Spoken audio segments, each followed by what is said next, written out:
All right, and we are back. Welcome into another episode of Keeping Up with the New York Jets, the NFL's premier reality drama series. Today is Thursday, April 4th, just about 3-4 weeks away from the NFL draft. Alongside Teddy Pristash, I am Blake Pace.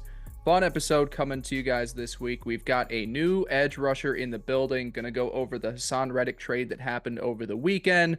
Look at it from a few different angles. We're also going to talk a little bit about the AFC East. This is coming at the recent news that Stefon Diggs has been traded to the Houston Texans the day that we are recording this. Going to just take a look at the rest of the division, how we're stacking up here in the early parts of April. Take a look at some top 30 visits for the Jets too, try and connect some dots and get on out of here. Before we get to all that, make sure to follow us on our socials at KUWTNYJ. That is both Twitter and YouTube. Teddy is at Teddy Hunt Show. I am at Spring Blake with 4 A's in there. If you are watching on YouTube, I'm trying to throw in more graphics. It looks a little tacky, but I've got our nameplates with our Twitter handles on there. So hopefully you guys are enjoying that. I'm learning how to use YouTube, and hopefully it just gets better as we go along this. Teddy, my long-winded rant is over. We spent 30 minutes beforehand reminiscing about high school before we started this, Yeah. but how are you doing? Doing good, man. Doing good. Yeah, it was a good warm up for us. We had to Yeah. warm up, get a little just get some talking out of us. I work from home, don't always talk all day. But yeah, doing great. The Jets, we're kind of in this weird time where there's not a ton going on in the NFL, Hmm. and we're all kind of just waiting for the draft. But at the same time, as those two topics that you presented, there are still some crazy stuff going down. Um, so yeah, I'm getting really excited for the draft at the end of this month. Um, and this trade to acquire Haason Reddick, it's got me super amped up if I'm gonna be honest, Pretty so cool. I'm ready to roll. Yeah, you Yeah, said it yourself. We were pretty bummed out when Jadeveon Clowney signed with the Carolina Panthers, hometown team, on a pretty big deal. And it seemed more that the Jets lost out just because of money at the end of the day. In my opinion, Carolina's a dumpster fire. for But in sure. comes Joe Douglas, makes a move at the early parts of the weekend, acquiring Haason Reddick from the Philadelphia Eagles, gives up a conditional 2026 third round pick, which could become a second. We'll get to the conditions on that as well, too, in just a second. This offseason, Haason Reddick wanted a contract extension with the Eagles, and their response was, how about you explore some trade options?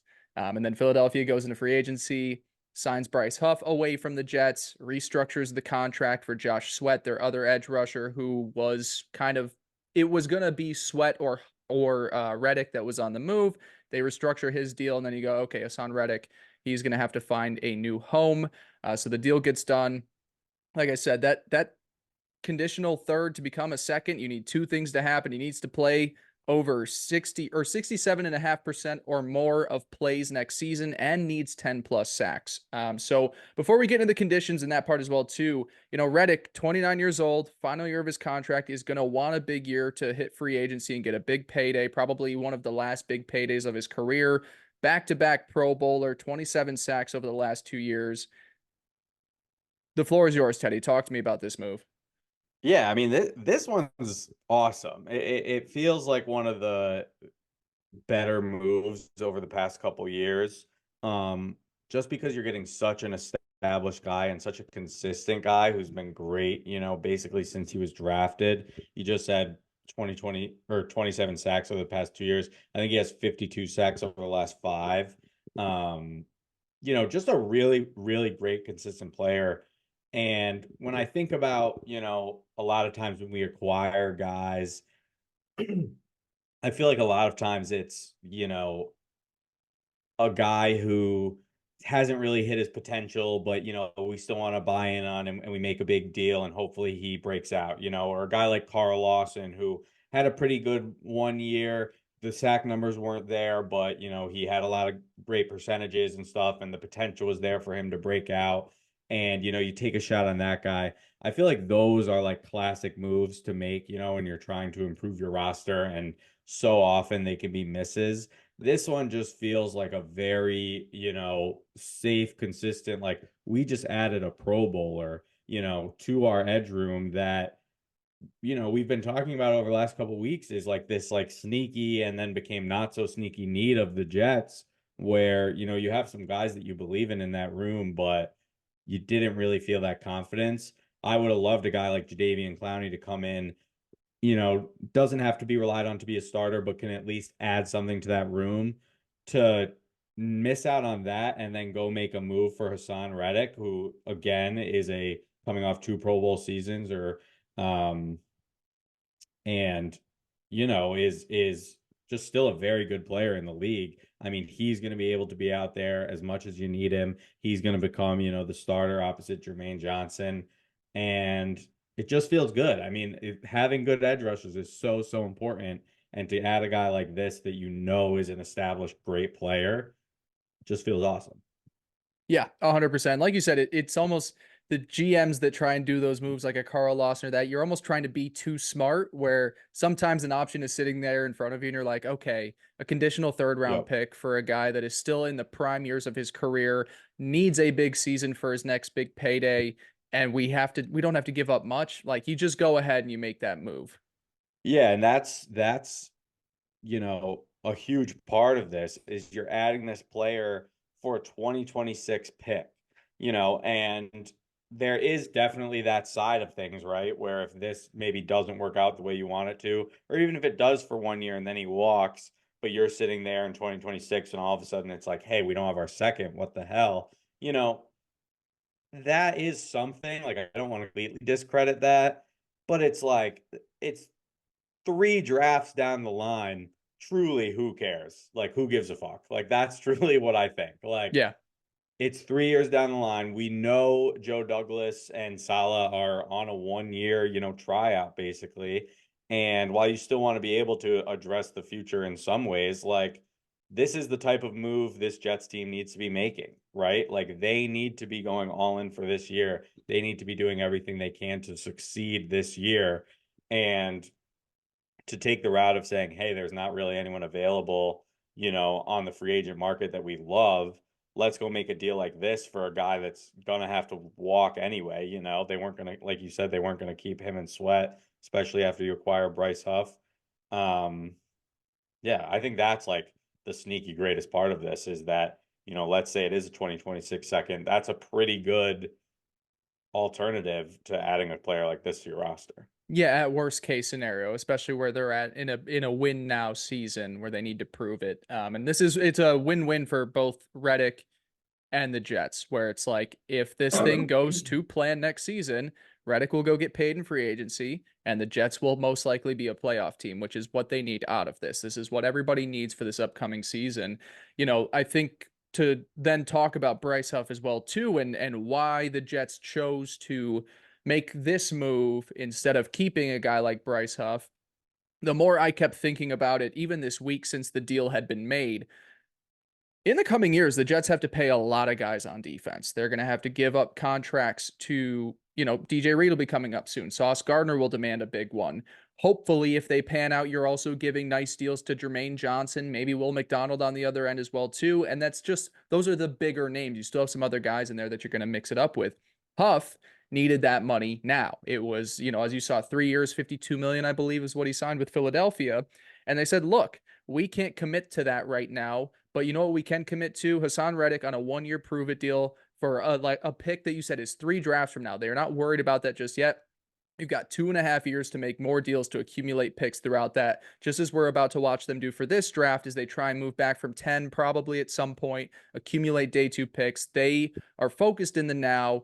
You can worry about those picks later. And at the same time, you're still being smart enough looking at this thing and saying, okay, we're not pigeonholing ourselves to having all this money tied up into guys that are good, but maybe not our premier players like Sauce, like Quinnen, like hopefully Jermaine becomes at some point. So this just gives them a lot more flexibility beyond next season. If they were to instead, sign Bryce Huff to a 3 year big money deal, now you're kind of stuck with that money for a little bit. So this is a great replacement plan. If the Yeah. money being allocated where you lose out on Bryce Huff, we were mad about it last month. And look, there is a chance he becomes a really great 3 down edge rusher for Philadelphia or one of the league's premier pass rushers.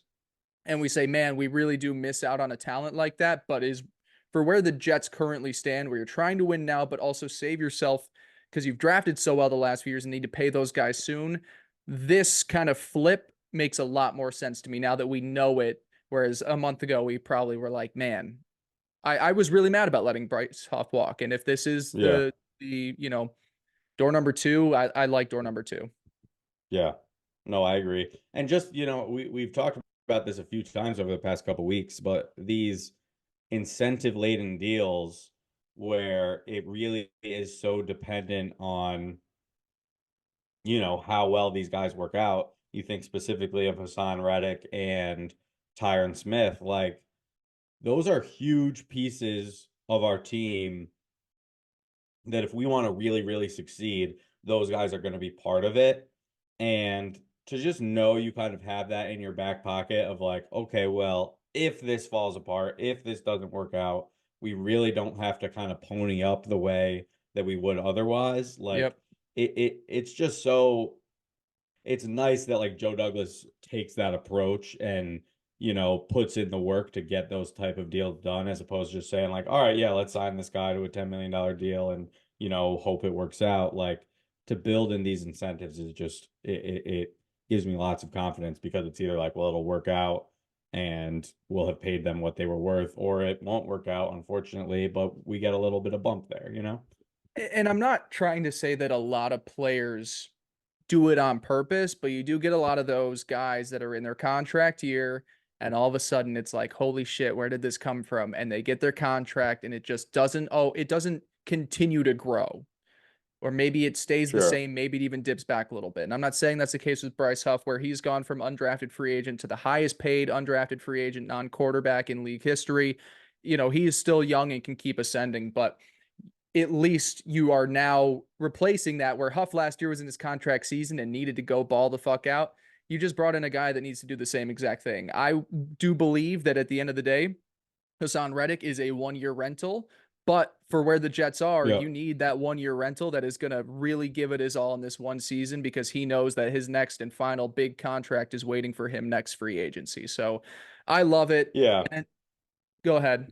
Yeah, and I think, obviously there is that thought of like, okay, why did the Eagles let him walk, almost. And it's like, why was he the guy that they weren't able to get it done with? Like you said, they just had these other names, with Huff, with Sweat, where there was going to be an odd man out. I also, saw something and this was a very like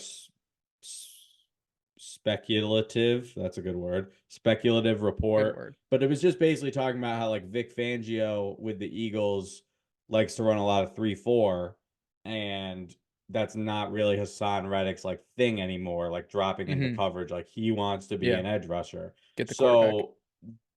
So, whatever that true story was, that kind of idea of like he was kind of the odd man out because it's just a scheme thing.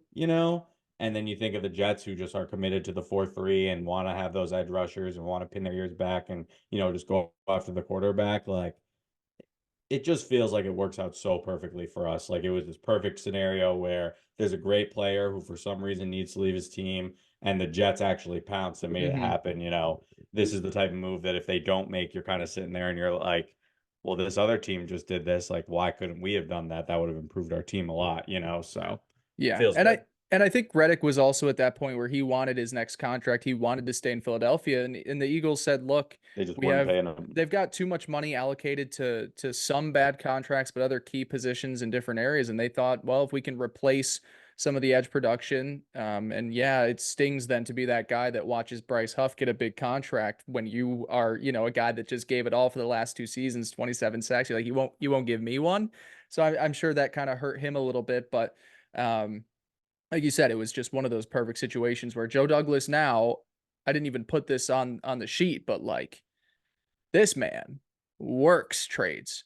Now, we Trading haven't has been seen it. his. We haven't seen these ones happen yet. Like we haven't seen Haason Reddick play for the Jets just yet, but this looks like to be one of those where you're like, man, Joe Douglas knows how to work the trade market and really get good value for guys. It goes back to Jamal Adams. Even the Elijah Moore trade was decent. He's made a ton of Sam big Darnold. trades. Yeah, yep, ton of big I moves that have all seemed to pan out, and this one is another where I'm just like, you. I love the difference when the Ravens when we signed John Simpson, the Ravens were like, fifth best offensive Sure. lineman. When the Eagles traded Haason Reddick, comments, Twitter replies, Exactly. it was like, Yeah. what the fuck are we doing? So you know that we got a good one in this at least. Yeah. Yeah. Yeah. And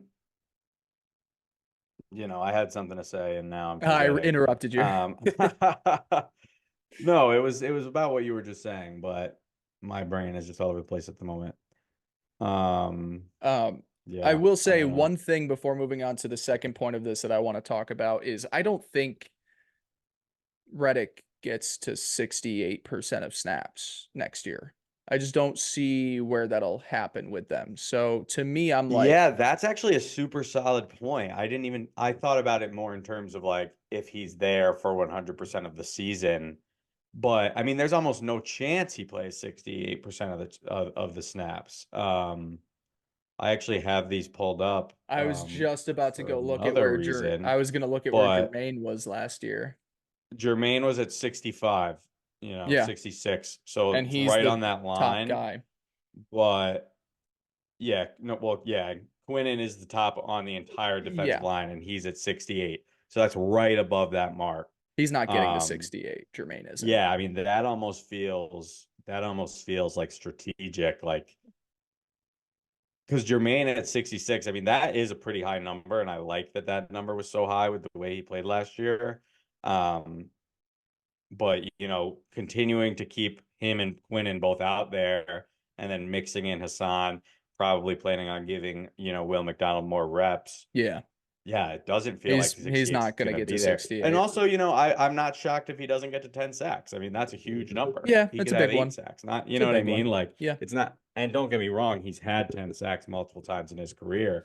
But yeah, that's actually a super solid point. I didn't even think of that. Yeah. I was So most thinking of it likely, more in terms of if he's there if he's 17 yeah, games, right. but Oh, damn, solid. Yeah, yep. oh, that's what I was going to say. Just Joe Douglas, you know, a lot of people want to point to some draft picks that haven't been great. A lot of people want to point to free agent signings that haven't been great. And in a lot of those scenarios, there's obviously the misses, and there's also times where like you can at least see the process and it feels like he kind of did the right thing and it didn't work out. But those still, once you're in like year 4, kind of come back to haunt you and are like, well, this is a miss, this is a miss, this is a miss. Like it's time to go. His trading has been unbelievable. And even if you aren't in love with, the players he's gotten or whatever the players it's turned out to be, like if you just look at it from a value perspective, he is always getting good value for these trades. It's never like oh my God, like why would we do that? Mm-hmm. So yeah, super round of applause for Joey D. Round of applause. Love you, Joey D. Um, so outside of the him, being the Huff replacement, I think the other thing that this eliminates too, and something that we kind of were talking about the last couple of weeks, is Edge now becomes a later thought in the draft. I think we can really turn our attention back to the offensive line, wide receiver in the early parts. If we trade back in the first round, if we stay at pick 10, I not to say that they won't take an edge. Like I said, Huff is here for 1 year. Or sorry, not Huff. Reddick is here for 1 year, so it's not to say that they won't address it at all. And they've done a few visits with edge rushers on their private 30s as well too. So they definitely probably I won't be surprised when they draft an edge rusher again as well. But at least at the top of the draft, my focus is fully back to playmaker or offensive line. Yeah, no, I'm totally with you there. And I saw a tweet today, I don't know who it was, but shout out them. It was basically just like they better lock up Bob Sala in the closet for that first round pick because Yeah. if we're sitting there drafting an edge rusher, like holy shit. And before this move, I still would have been like very like that would bug me Yeah. just because you look at a year like last year where you felt pretty good on offense, but it wasn't like we had like, stacked elite players everywhere, but you felt decent. But Hmm. then they go and they take a Will McDonald in the first round, and then you're just sitting there all year and you're like, the defense is great, doesn't need a lot of help. Will McDonald's not really doing much, and we could have had X player, and to follow that up this year with a Rome or a lineman and just saying like we're gonna add to our defense again. Like you can obviously poke holes in the Jets defense if you want to, but even last year with a lot of, positions that people still thought we needed upgrades at, we were a top 10 defense easily. And I think our numbers would have been a lot better if our offense wasn't so dog shit. So like for them to address defense with this first pick would be so annoying. Like I would Yeah. be so unbelievably frustrated because we've tried to add to the offense over and over and over again, Yeah. and we've yet to have a successful offense. We've yet to be able to be average from an offensive perspective, even slightly below average in the NFL. We have just continued to be so, so horrible. So to have this high pick, it's one thing if you kind of need a backup alignment, you kind of need a backup receiver, you kind of need a backup edge, and you want to pick best player available, but that would still have pissed me off. Now it's like you better focus on offense with this top pick because you are Yeah. so unbelievably stupid if you do not. I mean, 3 years drafting an edge rusher in the first round it's a little crazy to do. It's reminiscent of the early 2010s where we would just only draft interior defensive linemen in the first Yeah. round, like Yeah, over that's and right. over and over That's again. And it was right. like, what are we doing? Yeah. And obviously the edge is a little bit better and it's an important position, but like if you have Haason Reddick and Jermaine Johnson, and then you have guys like Will McDonald and Franklin Myers and other guys we've added, like that is not where you need to go with your 10th pick. Yeah, the one that starts to worry, I saw the big news today. They had Chop Robinson in from Penn State for a visit, and that's a guy that is a fringe. Some people think he's a first rounder. Some people think he'll go in the 40 to 50 range. Some of their other visits I've been totally fine with. The edge guys that they're looking at are more like day threes, like Muhammad Kamara out of Colorado State. They had in, he's going to be a later day two pick. And I'm not here to bore us with top 30 visits, but when I look at who they're taking visits with, and I guess maybe this is me getting ahead of myself while we're talking about the draft That's all here, right. That's all right. it's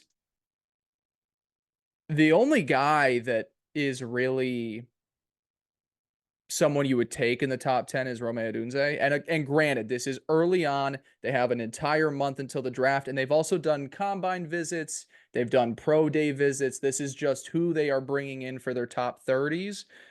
Because they can't make it to their pro day. They've got a scheduling conflict or weather canceled out one. So they've met with all the other guys. They met with Malik Neighbors. They met with the quarterbacks at the top of the draft as well too.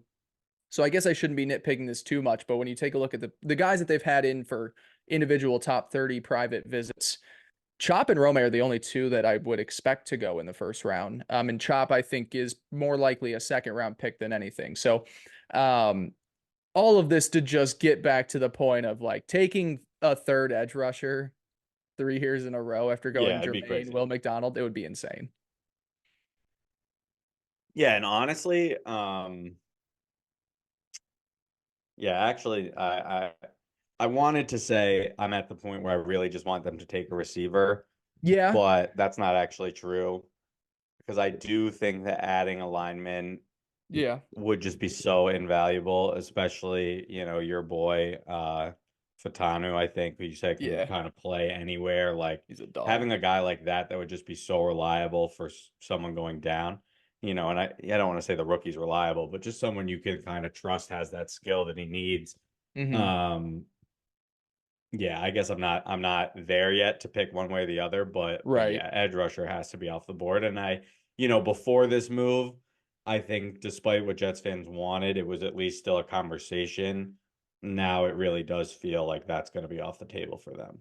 Definitely. Yeah. And quick plug while we're talking about it.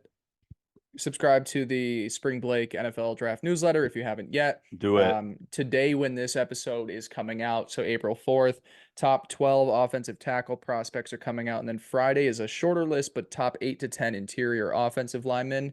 And doing these one position at a time, just while you're talking about it as well, too, changes my mind so often on where I want the Jets to go at 10. I have decided that because of the depth I would love for them to find a trade back partner, but I just don't know who at 10 is trying to jump other teams for certain positions. But some of the guys that you can grab in the 20s or even the late teens at offensive line, and then in the second round at wide receiver, like there are so many dudes that are just Joe Douglas, Robert Saleh prototypes along the offensive line. Like, with Mackay, it was very much the size Oh, factor. my bad. There's 4 or 5 guys that are going to go in the first round that have that size upside where you're just like, this is a mountain of a man. And then there's so many guys in round 2 at receiver. So that's as of right now, I'm leaning. I would love a trade back or or an offensive lineman at 10. But I want to keep reiterating that if they can find a way to move back a few spots, accumulate a second round pick, and hit one or the other, that is like the slam dunk. Joe Douglas killed this draft strategy. Yeah. So that's where I'm at right now. Subscribe to the newsletter. Like I said, offensive line finishes up this week. We'll get into defensive line, another mock draft next week. The link for it you can find in the description of the podcast on Spotify, Apple, wherever you're listening. YouTube won't let me do it. Fuck them. But go find it on Twitter as well too. Appreciate you guys who have subscribed. Very nice. Yeah. Anything else draft related as far as Haason Reddick? There is one more thing that we obviously have to talk about with this deal. But I didn't know if there's anything else with the draft you wanted to hit on. No. All right. No, I mean, I think as we said, like takes that kind of away, and then you're not really thinking about adding to that room with that top pick, and you're kind of thinking about, all right, what's that room actually going to look like? Yeah. Because classic Jets offseason problem, it now does kind of feel like we have a million defensive linemen, which is fine. Yeah. But that's kind of how it goes. Exactly. So you got a lot of guys in there, and people start to look at the money that certain guys are making, or what guys maybe you're like, man, I wish we're getting more out of that. Samini put out after this trade that he could see John Franklin Myers being the quote odd man out after the Haason Reddick move. The Jets could save $10 million against the cap with a post June 1st designated cut. So that's where you just kind of make the announcement. He's gone on June 1st, and then you've got all this money back in your pocket. John Franklin Myers is one of those guys that does not show up on the stat sheet, but his ability to do everything at an average to above average level is something I don't know if I'm ready to part with. What do you think this about made me mad. JFM? This bothers me a lot. And it's one of those things where it's like, if it's a money thing and that's why they do it, it's kind of like, okay. But to me, $10 million is not like this make or break amount of money, where like I don't mind paying an above average player $10 million, to keep him around. And when you look at, the Jets defensive line over the past few years, but specifically looking at last year, like John Franklin Myers was our third highest playing defensive lineman. It was Quinnen, it was Jermaine, and then it was JFM. And exactly what you just said, he can play inside, he can play edge on rushing downs. He played a lot of edge on first and second down, would move into the inside for third down. Like, this is a guy who has just been good against the run, has held his own, being a pass rusher when he needs to, has just helped dominate. I mean, you think about how good we've been at stopping inside runs over the past couple of years, and how much obviously Quinnen, but also JFM have, meant to that. And when I think about an odd man out, I'm not thinking about my fourth best player on the defensive line. If you want to get rid of a guy, get rid of the 10th best player. Like, to me, $10 million is not enough money to move the needle for me to say, like, let's just go get rid of this guy.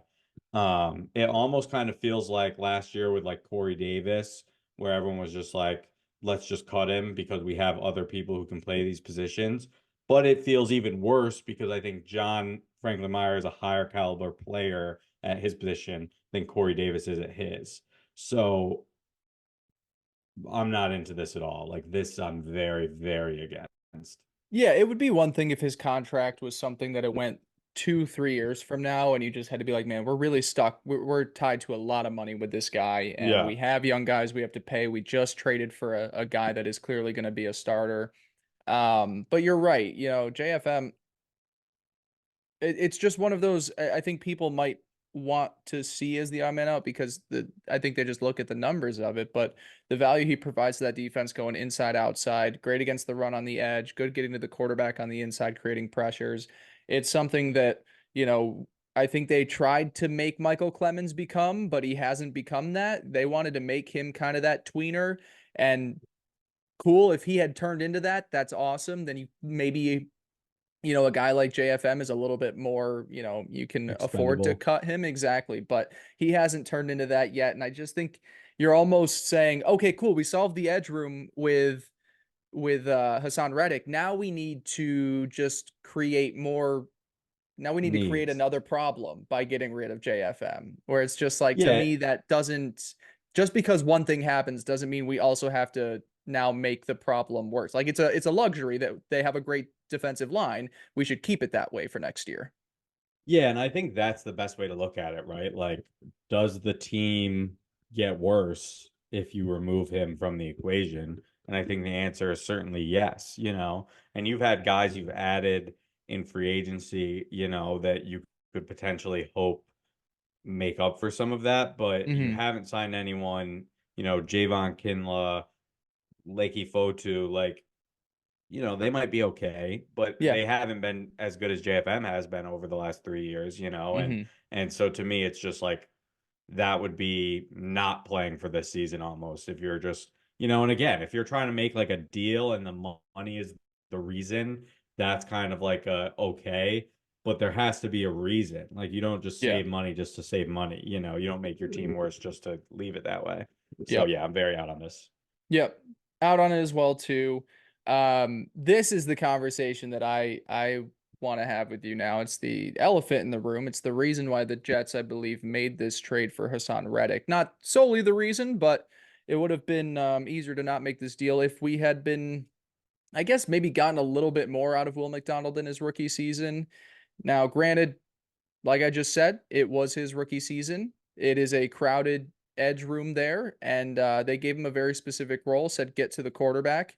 And coming into the draft a year ago, Will McDonald was seen as more of a project type player. They said give him a few years and he can turn into a really good pass rusher. Unfortunately, we didn't see enough of him in his rookie season to leave us, Jets fans, people that cover the team, and even the Jets organization themselves comfortable saying, all right, Bryce Huff is out. Will McDonald, here you are, the other starting edge. Where do you stand? Because I think we were upset with it at the time, or maybe at least perplexed by it at the time. Where do you stand with Will McDonald heading into his second season? Are you nervous about this potentially being a whiff, or are you saying give it more time?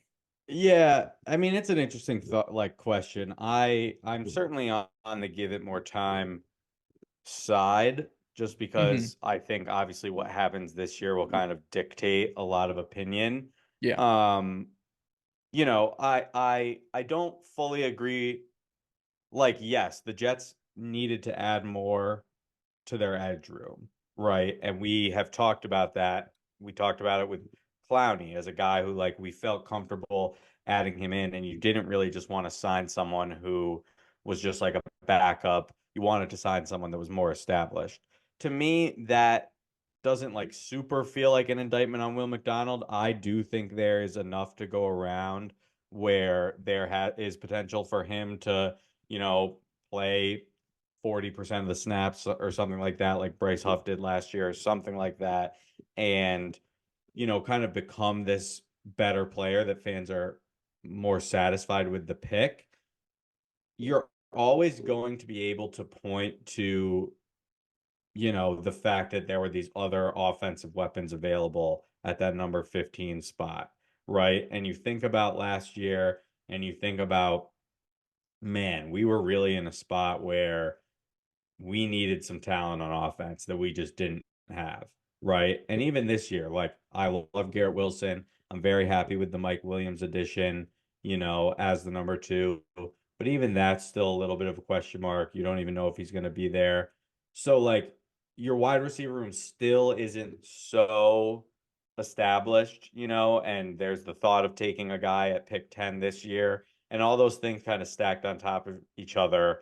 I think from that perspective, it is frustrating. It's kind of like, well, was this really the best allocation of our resources? Like we went and we took this guy instead of a guy who could have had more impact on a side of the ball that we needed more impact. With all that said, I do believe Will McDonald only playing 17% of the snaps last year was not due to his play, but was just part of the plan.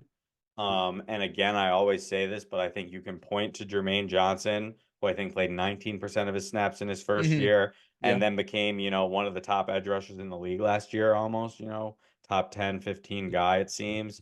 I'm really, really confident in him going into year 3. Like Will McDonald does have that chance to make a leap like that, and become more elite. I think the plan will be to put him in games more. He's not going to be a healthy scratch the way he was last year. I think that's the plan. And so I'm very much on the side of like, I'll really kill them for this after this season, but I want to let it play out. Yeah. But again, even with that said, it's like, it depends on how he plays. Because if he does come out and just underwhelms or ends up, being a healthy scratch a couple times, it really just emphasizes that blemish of like, you could have added someone. You have an offense that's inept. You could have added talent, and instead you added a player who's not affecting the game, So like, Yep. I think both schools of thought are correct. Mm-hmm. You can be upset that we didn't draft a different guy, but I do think there's a very important, like, it's not Will McDonald's fault that he was No. drafted with this plan, Right. and I still believe he can probably be pretty good, but we got to wait and see if he actually does it, Yeah. Yeah. And you're right. This move does buy them another year to figure that out, to slow play his role. And best case scenario is next year Haason Reddick has a great season. Will McDonald is that guy that is, a high sack numbers but low snap percentage, and you say, okay, this is the easy transition. Now you are opposite edge, and that plan works out perfectly. So Yeah. I am being, when I toss up the question, I acknowledge that I am being impatient with it. But it is just one of those situations where you did have to go and make this move because he wasn't a Lucas Van Ness out of Iowa who hit it year 1 and was ready to go, or a Will Anderson at number 3 who was ready to go day 1. You did draft a little bit of a project here. When you made the draft 2, you probably thought, okay, Carl Lawson has another strong year, and then all of a sudden he's here for a little bit longer and we can slow play it too. You can't predict that Bryce Huff is going to leave, that Carl Lawson is going to be off the team. You can't predict those things, and it all depends on the draft class too. Like last year in the first round, you got a really huge run on cornerbacks. Jets are pretty set at cornerback. If you've ever heard of Sauce and DJ Reed, wide receiver would have been the one. Obviously, guys that go after him: Jackson Smith and Jigba, Zay Flowers, Jordan Addison. Just Yeah. keep in mind, I did not mention Quentin Johnston. So a lot of it does Those play. 3 guys are I think like that's where the biggest kind of like blemish lies. Yep. Mm-hmm. And I think the big thing with Will McDonald is even if he does work out, right? And even if he is pretty good and Mm-hmm. solid, maybe has a Jermaine-esque season or maybe a little bit lower than that.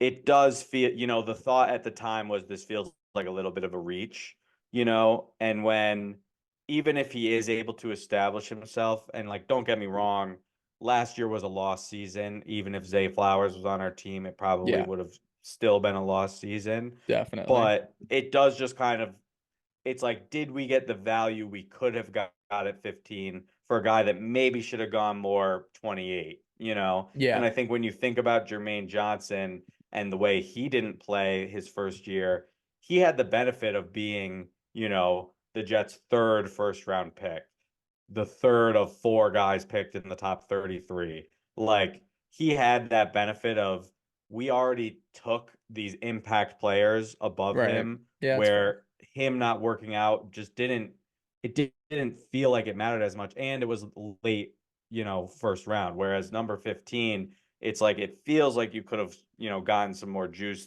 there at that pick. So, there's two sides to it, but Of it's course. frustrating, I'd say. Yeah, the wide receiver is the big blunder, but I think the biggest one that's even bigger is the fact that they did not do a good job hiding that they wanted to take Broderick Jones with the 15th pick, and Pittsburgh just had to jump right in front of them Sure. because New England was more than willing to screw them over. And Broderick Jones is now slated to be the Steelers' left tackle next season, had a really good rookie season on the right side. So that to me is like the big blunder. And obviously, you saw how bad the offensive line hurt the Jets at different points last year. Like you said, it's a lost season, so it's tough to say that that one move would have changed things, but it's a lot easier, kind of knowing like, okay, we would have had a starting tackle figured out for the 2024 Yeah. season or a wide receiver two to go along with Garrett Wilson. We hope that we have found those in free agency, but you're right. I'm being too quick on being upset about the Will McDonald pick, but I would hope that when I draft a first rounder, a top 15 pick, he is ready to be a starter by his second season. And that's not Yeah. the case with Will. Yeah, that's fair. And like I'm perfectly fine with the frustration after year one. Cause like I said, even if it does work out, it still feels a little bit like, well, we did reach. Hmm. I don't think, like obviously sign like Will McDonald going into the year and being the starter and being really good right away would have made you feel like, oh, maybe this was a pretty great pick. But I like that the Jets said, hey, this is still a question mark. Yeah, We're gonna address it. And I think definitely. there's plenty of room for all three of them, to get a lot of work. So like I'm not more frustrated with the Will McDonald stuff than I was pre Haason Reddick, I guess, is my point. Like that frustration has kind of remained the same. I'm happy that the Jets added a good player, and it's almost like if you had taken a Clowney who was going to be more of that third guy, but now Reddick is going to jump into that two spot. It's like, should I be mad that we got the better Right. player? Yeah. It's like kind of one of No. those things. So, but yeah, I think there will be, he'll play more than 17% of the snaps next year. I don't know what Yeah. the number will be. It will be higher than 17, and we'll see what happens. So I have another question now that I'm thinking about. It's the last thing we'll talk about with this trade, and then we'll finish up with the AFC East. I think we can save the visits for. I think the list will get longer over the coming weeks, so we can have more fun Sure. discussions about it then. Um, how early would the Jets have to take an edge rusher for you to be like, oh man, they really don't believe in Will? Like, say second round comes around, they traded back, and then they take Chop Robinson, who they just had in. Would you take that as an indictment and be like, man, they don't Yeah. have faith? Or I mean, would a third round yes. pick make Yeah. you feel that way? It'd I have to don't be think second, right? It'd so. have to be second round. I agree. Yeah, I just agree. because once you get, I mean, even in the second round, but especially in the third, it does feel like you're just trying to pick who you BPA. believe in the most, Yeah. right? And it just is what it is. Um, but yeah, I mean, similar to like the conversation we had at 10, right? Like if the Jets add a second round pick, I don't want them taking an edge rusher, Yeah. Yeah. and sure, if they do, yeah, that does make me think You're like, like, well, they holy really shit. don't. But it's almost like one of those things where like you would almost think that like Woody wouldn't allow it to happen because it just makes that pick look so much worse. Yeah. Like if Will McDonald, and don't get me wrong, I don't know if that's the correct mindset, right? To just try to save face, but it's like if you whiffed on Will McDonald, and then had the season you did as underwhelming as it was, it's just Pretty like, bad luck. yeah, Yeah. very bad luck, very Yeah. bad luck. All right. I agree. As third round, I'm like, okay, you're just taking a guy. Maybe he turns into something. But second round, I'd be like, wait a minute. We haven't addressed Yeah, other things. All right, yeah. cool. Anything else with Haason Reddick? Like I said, I think we can cut No, out some of this excited. other stuff, but I do want to. I think it's a great move. I think it's one of those finishing pieces to the offseason before the draft where you're like, okay, Joe Douglas. I'm not going to let myself buy into the fact that like Super Bowl favorites or contenders now, but I'm like, okay, I was concerned about the offensive line. I didn't like the wide receiver room. We lost Bryce Huff, and I'm looking at the roster saying, not bad, pretty good. Yeah, we have improved the team in ways that I'm a lot more confident than I expected to be. Yeah, agreed. And I we expected to have more questions going into the year. I expected to be more, hey, we've had a good defense a couple years in a row. I trust that to stay the same. I expected to be more, hopefully Rodgers is able to just lift everyone around him. But I do feel like they have, they've addressed most of their big needs without needing to have that number 10 pick be a surefire guaranteed day one starter, which I think is the exactly. correct approach. Regardless of who that guy is you take as your first pick, it's like just assuming they're going to come in and fix all your problems is not the best strategy. And outside of Alan Lazard, I'm pretty sure they also did a good job just getting rid of guys that Jets fans were getting really tired of. Sure. You Yeah. cut Lakin, you get rid of Carl Lawson, don't bring him back. Uzama's gone. Makai's gone. Yeah, Makai's gone. The It's only almost like one you just cut bait with these guys you were just hoping we're going to hit year after year, and yeah, it feels good. still holding on to Zach Wilson, though. Still a Jet. Had to mention him at some point. All right, let's talk about. You didn't even I was want actually thinking, I know now I'm doing it, but I was thinking or I think yesterday, I was like, I'm not even willing to bring up Zach Wilson on the podcast. Like, I don't care. I'll do it for you Whatever just because any it's news fun. that comes out, I will Yeah. not be talking about it. I saw him But yeah, pop there up. it is. I saw him pop up specifically because Kansas City signed, I think, Carson Wentz to be their backup Yes, quarterback, and they're yes. like, Say "Oh, there goes another Zach Wilson destination." It's just like, this was the conversation. I was like, that is yeah. not something I plan on bringing up, and here we are. Good. I'm glad I can still provide that value here for you. Yeah. All right, so I want to do a quick conversation with the AFC East. Stefon Diggs, no longer with the Buffalo Bills, traded to the Houston Texans for a 2025 second round pick. They have also, lost Gabe Davis in free agency. They had to cut bait with a lot of starters along the defense, secondary, defensive front.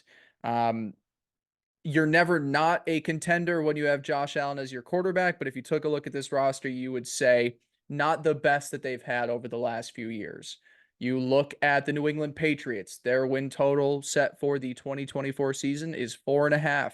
So they are projected to be a very bad team yet again. They are either going to be running next season with a first-time head coach with either Jacoby Brissett at quarterback and a bad supporting cast, maybe with a great wide receiver if they don't go with a quarterback at 3, or they are bringing in a rookie quarterback with then a very, very bad supporting cast. Receivers, running back, line is still shaky. So the projections for New England in 2024, not great. Miami, I just have a gripe with Miami. They had to lose a lot of starters on both the defensive and offensive lines this past offseason because they have a Tua contract extension that's going to be about $250 million coming their way that they're going to do. And it was a team that really struggled in the trenches, even with the starters they had. Now that you do bring in guys, it's not like Buffalo lost all their starters and they don't bring guys in. Same thing with Miami. But when I look at the state of this division and I'm just looking at depth charts and rosters, I feel more confident heading into this upcoming season that the Jets have on paper the best roster or the best depth chart in this division. Should I not be that optimistic? Should I not let you get this optimistic? Like who has a better depth chart in this Yeah, division? The division's kind of at its weakest that it's been over the last 5 years, I'd say. yeah. I mean, listen, this Diggs news is big.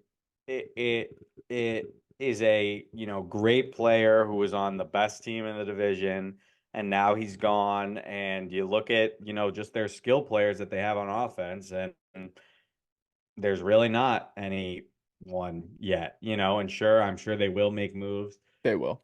This is a conversation that I very much just don't I just can't buy myself in this way because in a lot of ways you're right like if you just look at the depth charts of all these teams and start with the defense, The Jets defense stacks up with any team in the NFL. I think they have a top 3 defense in the NFL. I think they've only improved. So it's like that is fair. And then you flip over to the offense when you have a name like Aaron Rodgers that at least competes with a Josh Allen. It's at least up there. And then you have good skill players in Garrett Wilson and Breece Hall, top players at their positions. You have a guy like Mike Williams. You have these offensive linemen that, people believe in. Like, sure, yes, on paper, maybe that is true. I'm just scared to really double down on that just because, like, last year, in a lot of ways, it was like we were looking at these teams and it was like, hey, we stack up with these guys. And then pretty quickly in the season, you lose Aaron Rodgers and you're like, okay, our skill players actually are nowhere near as good as these other teams.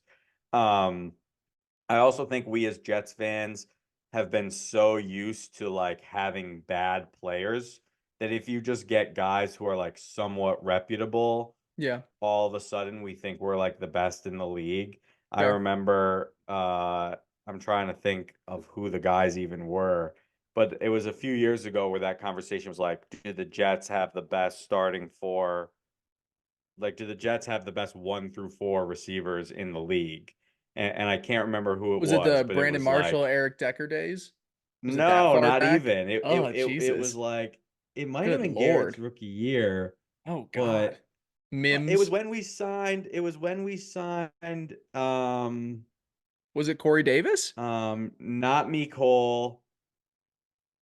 It was I probably the can't Corey remember. It might have Davis been Corey offseason. Because Davis. Yeah, it might have if it been, was and I Garrett's think we rookie still season, believed in Mims. yeah. And that clearly just turned out to not be true. So, like a perfect example, right, is like Garrett Wilson, great player.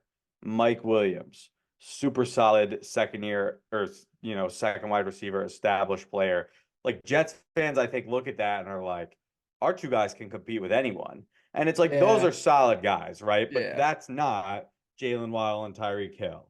That's not Fair. Justin Jefferson and Jordan Addison. That's not, even like Cooper Kupp and Puka Nacua. Like Mike Williams is more of a question mark, more of an inconsistency than, fans probably want to admit. Hmm. Garrett's great, but like I struggle with we're the best roster on paper conversation just because of what happened last year. I think it's fair, and I think this Diggs, I agree with you. Josh Allen being the Bills quarterback, they're always going to be good. They're always going to be a contender, and they Hmm. will probably add a player, throw in a Brandon Ayuk if you want to, throw in a T. Higgins if you want to let your imagination go crazy.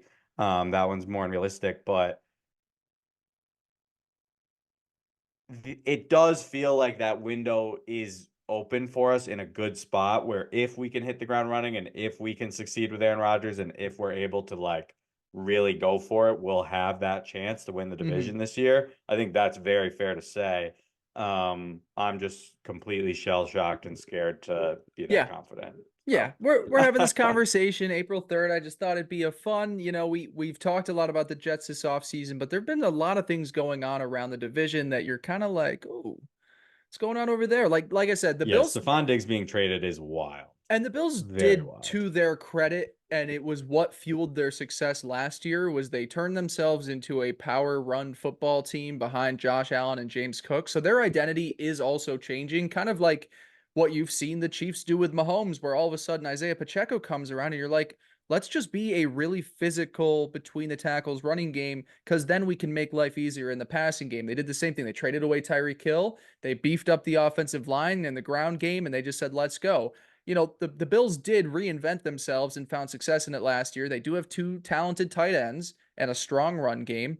And yeah, maybe the defense isn't what it was the years before, and the wide receiver room isn't, but you said there's still a move that's going to be happening. They'll either trade for a guy or they'll draft one in the first round. So the Bills definitely are always going to still be there. That's the perfect comparison to the Chiefs because Yeah. the Chiefs trade Tyreek Hill. They, go into last season and they have Rashee Rice, who was what, a second round pick, who, you don't just assume that guy's going to be your number 1 wide receiver. You obviously did have Travis Kelce, but it was kind of just a bunch of guys playing Yeah. receiver. And what did a lot of people do in the offseason? They said, hey, look at the Broncos, look at the Chargers, look at the Raiders. This might be the year that the Chiefs fall. Yeah. What happened? They won the Super Bowl. So it's like the Bills, they lost Stefon Diggs. As of right now, they have gotten worse as a team.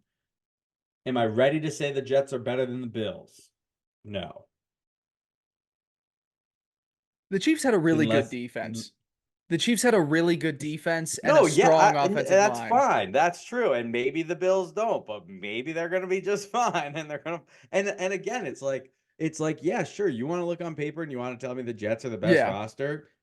I don't disagree Roster doesn't win with you games, you. though. Roster doesn't win games in How April. many in fucking April saying that the Jets are the best? Like, it's like, so once I see it, I'll start to believe it. But I'm not like, wow, the Bills are completely off the map because they got rid of this guy who, was a great player for him. I was most excited to bring this up just to see you get frantic and be like, shit. Yeah. Okay, maybe they are, but I'm not letting myself do this again. I can't let myself do this again. And you're right. That's literally where I'm at. Yeah. So, here's the last thing I'll say. Last year, if the Bills lost Josh Allen 4 snaps into the season, they wouldn't have been a 7-win football team. There's no way in hell they would have been a 7-win football team. They started off the season like, what were they, like 5 what were they? 5-5. 5-5, like with Josh Allen. So I think team wise, we could say last year that I still think we could say that the Jets had the better roster. I think it's okay to have said that because they were a 7-win team with the worst quarterback play in the league that we've probably seen, not even just last year, probably the worst quarterback play we've seen over the last 5-6 years at the position. Like, who has had a better year at quarterback than the Jets in 2023? Nothing really comes to mind. Yeah, a worse year. Like, who's had a worse year than those guys? Yeah, I mean, I don't even know, like, other Jets teams, but maybe it's not that far-fetched to say that the Jets had the better roster than the Bills last year, but just because of the way that things fell out. Yeah, and I think, it's like, this probably doesn't really matter in the long run, but it's like the Jets have Garrett Wilson and Bryce Hall, who are healthy all year. And those are two top players at their position. Yeah. And they still were, the worst offense in the league, or one of the worst offense in the league statistically.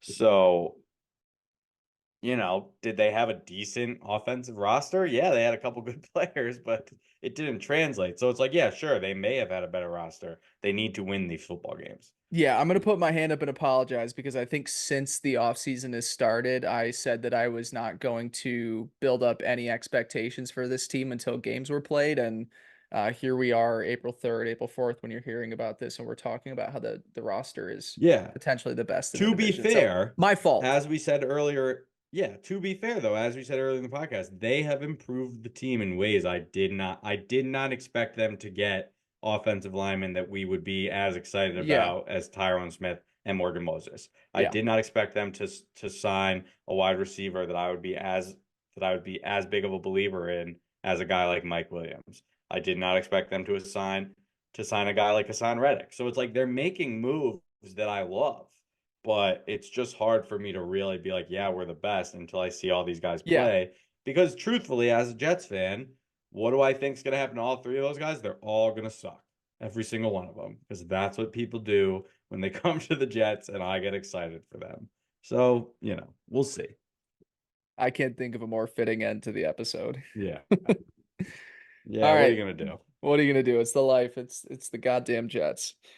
Thank you, guys. Be optimistic. Come to me when we're 3-5, and I'll be spin zoning everything. I'm the most optimistic when we're horrible. when we're a bad team. We played the Chiefs pretty close on Sunday Night Football. Come on now. Yeah, we got something here with Zach Wilson. We're back. Yeah. God damn it. Thank you guys for listening. Follow us at KUWTNYJ, Teddy at Teddy Hunt Show. I am at Spring Blake. Don't forget the 4 A's in there. We love you. We appreciate you, and we'll talk to you next week. Peace.